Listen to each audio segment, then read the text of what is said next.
Эфирда яңалыклар чыгарылышы исәнмесез, студияда Роза Хабибуллина алга таба кайбер темалар турында. Яңгыр аркасында юллар бузлавык белән капланды. Коммуналчылар ничек эшли, Гүзәл Шихапова ачыклады. Татар теле һәм пенсия яшен озайту. Бу хактагы сорауларны шәһәрдәшләр турыдан-туры Владимир Путинга юллады. Шәһәрдәшләр медицина өлкәсендә хезмәт күрсәтү белән канагатмы? Халык порталында сәламәтлек саклау министрлыгы сораштыру үткәрә.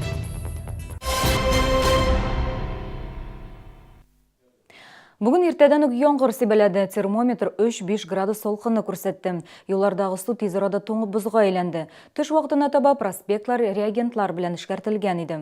Ә менә кайбер подъезд яннарында кар һәм бозны кичәгедән бирле чистартмаганнар. Ни өчен урам себерүчеләр эшкә чыкмаган, боз белән ничек көрәшәләр? Гүзәл Шихапов дәвам итә. Пәнҗешәмбе һәм якшәмбе урам себерүчеләр ял итә. Кайбер идарә итүче оешмалар һава торышының нинди буласын күзәтмәгән. Урам себерүчеләрнең графигында үзгәртмәгән. Энтузиаст идарә итүче оешмасында исә коммуналчылар иртәнге 4-тән бирле кулларыннан көрәк һәм себеркеләрен төшерми. Biz için җиңелрәк бит. Иртүк чыгып җыештырып куйдык бер тапкыр. Инде менә икенче тапкыр чыктык. Әле без иртән чыкканда инде алай юк әле яңгыр яумаган ия. Карларын инде келеп чистартып кирип киттек, матур иттереп, тагын чыктык. Идарә итүче оешмада айрым һава торышы шартларында эш графигын алдан ук билгеләгәннәр. Юлларны иртән үк техника чистарткан. Урам җыештыручылар бозны вата. Юлларга тоз һәм ком катнашмасы сибәләр. Наша управляющая компания обслуживает 29 домов. В общем, у нас работают 48 человек дворников-смотрителей. Несмотря на их выходные дни, они сегодня вышли на работу. Вот они чистят дороги. У нас имеется свой трактор. Тоже вот сегодня с утра почистила. Автомобиль юллары предприятиясы 2 сменада эшли. Кар күп яуганда 130 берәмлек техника эшкә чыга. 80-е беренче, 60-ы икенче сменада эшли. Бозлавык булмасын өчен су һәм тоз катнашмасы сибәләр. Тукталышларга, борылышларга ком һәм тоз катнашмасы. Махсус техника йөртүчеләр эшләргә проспектлар буенда калдырылган автомобильләр кумачаулый иде. Biz kolon ortadan yürüyoruz, kolon işlerde, kolon ortadan yürüyoruz. Остановкаларда, светофорларда түстік тұрып уже, и по травме өтті барда. Автомобиль юллары предприятиясы машиналарны проспектларда калдырмаска куша. Юлларны чистартканда махсус билгеләр куела. Плакатларда эш вакытында күрсәтелгән. Гүзәл Шихапова, Ленар Султанов, яңалыклар. Бүген Владимир Путин традицион пресс-конференция үткәрде. Быел очрашуга рекордлы санда катнашучы аккредитация алган. Россия һәм чит илдән җыелган журналистлар саны 1640. Алар арасында Чаллы ТВ һәм Челнинский известия редакторы Зульфия Султанова да. Бүген ул Россия президентына үзенең соравын җиткерде. Здравствуйте, Владимир Владимирович. Зульфия Султанова, Челнинский известия. Последний год очень много говорят об увеличении пенсионного возраста. И всем понятно, что дело уже только в времени.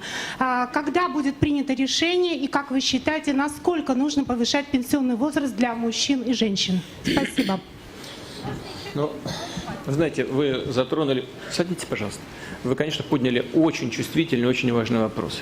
Я вам сейчас не скажу об окончательных решениях, потому что они действительно пока не готовы. Но вы как сейчас сформулировали? Вы подали так, что решение как бы уже принято. Но действительно, те, кто выступают за повышение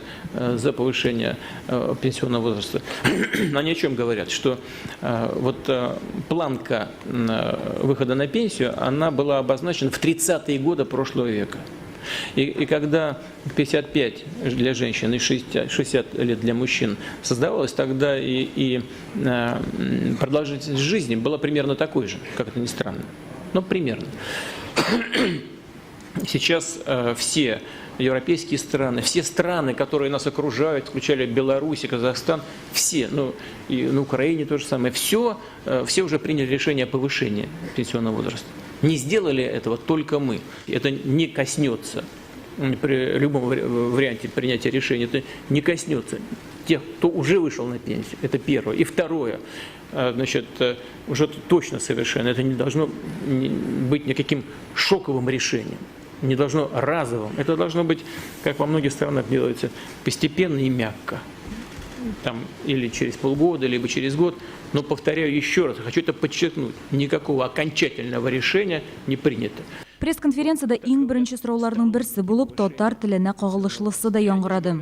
Путин татар телен укыту хакындагы карар рус телен укытуда тигез шартлар тудыру өчен кирәк булды. Мәктәпне тәмамлаучыларга югары уку йортларына кергәндә шартлар тудыру кирәк. Бу карар милли телләрне өйрәнүне тыюга юнәлтелмәгән дип аңлатты. Балыкчыларны бозның юка булуы да, сулыкларда булган фаҗигаләр дә куркытмый. Кармак салучыларның яраткан урыннары Навигатор яхта клубы янындагы участок һәм Тукай яр буе. Опа. Чё? Близко подходить не надо. Треснуло. Балыкчы янына барганда ук боз ярыла башлады. Аста якынча 2 метр тирәнлектә су. Балыкчы исә боз катламы җитәрлек калынлыкта ди. Сколько? Ну, сантиметров 10. Больше 10. Но вы считаете это безопасной толщиной? Конечно. Боз катламы 10 сантиметрдан калынрак булган очракта гына куркынычсыз дип санала. Әмма боз эчендә һава катламы булырга тиеш түгел. Бүген алмашынучан һава торышы, шуңа боз юка. Бу көннәрдә генә булган фаҗигадан соң да балыкчылар сабак алмаган. Несмотря ни на что, ежедневно рыбаки выходят на лед в районе Меликески, сидят рыбачат и не соблюдают меры безопасности. При виде сотрудников МЧС разбегаются. До них довести как-то информацию не представляется возможным. Только через телевидение, через средства массовой информации. Бозга чыкканда инспекторлар үзең белән бау һәм такта алырга киңәш итә. Кышын балык тотарга үзең генә бармасаң яхшырак. Сулыкта спиртлы эчемлекләр куллануны исә фаҗигагә китерергә мөмкин. Гүзәл Шихапова, Ксения Антонова, Илдар Шайдуллин, яңалыклар. Шалла автомобиль юу салоннарының берсендә пычраткыч мәдәләрне зарарсызландыру буенча чаралар күрелде. Татарстан Республикасы экология һәм табигый байлыклар министрлыгының Чулман буе территориаль идарәсе инспекторлары күрсәтмәсен үтәү өчен предприятиедә су чистарту системасы эшли башлады. Гражданнар мөрәҗәгате буенча тикшерү барышында транспорт чараларын юа торган автомойканы эшләткәндә эшмәкәр тарафыннан экологик таләпләр үтәлмәгәнлеге ачыкланды. Төгәлрәге автомобильләрне юган агынты суларны чистарту гамәлгә ашырылмый. Бу әйләнә-тирә мөхитне саклау турында федераль законның 39-45 маддәсен бозу булып тора. Административ кодекс буенча беркетмә төзелде, күрсәтмә бирелде. Кабат чыгып тикшерү нәтиҗәләре буенча инспекторлар автомойканы чистарту җайламалары белән җиһазлауның билгеләнгән срокларда тулаем башкарылганлыгын билгеләде. Сәламәтлек саклау учреждениеләренә мөрәҗәгать итүчеләр үз фикерләрен халык контроле порталында калдыра ала. Сәламәтлек саклау министрлыгы инде 1 айдан артык сораштыру алып бара. Тавыш бирүдә катнашучыларның фикерләре, зарланулары медицина хезмәткәрләренең алдагы эшенә тәэсир итәчәк. Шул җавапларга таянып, сырхауханәләрдә, хастаханәләрдә халык өчен уңайлырак шартлар тудырылачак. Ә персонал исә үз эшенә тагын да җаваплырак караячак.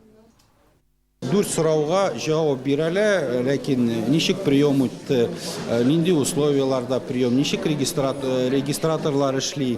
Шуңар күрә менә бір айда 20 мең шундый отзыв уже алынды, ләкин әйтәсем килә, халыкка да әйтәсем килә, жауап бирегез. Безнең өчен бик мөһим менә ничек сезгә ошадымы, ошамадымы, шуңар күрә актив булырга кирәк. Бу сезгә җиткерәсе соңгы мәгълүматыбыз иде. Мин Роза Хәбибуллина сезнең белән сау булашам. Кичләрегез имин үтсен.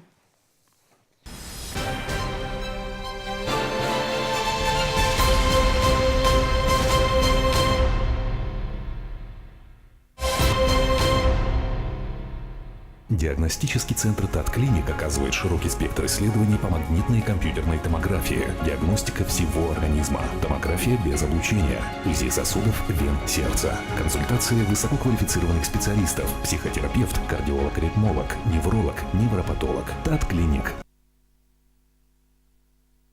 В магазине «Зима» новое поступление дубленок, норковых и мутоновых шуб, а на куртки и пальто гигантские скидки, плюс пуховик в подарок. «Зима», ТЦ Палитра, 3-й этаж. Сенсация в корпорации «Центр Селдом». Цены ниже предела. Например, микроволновка всего за 2 777. Корпорация «Центр Селдом». Все как для своих.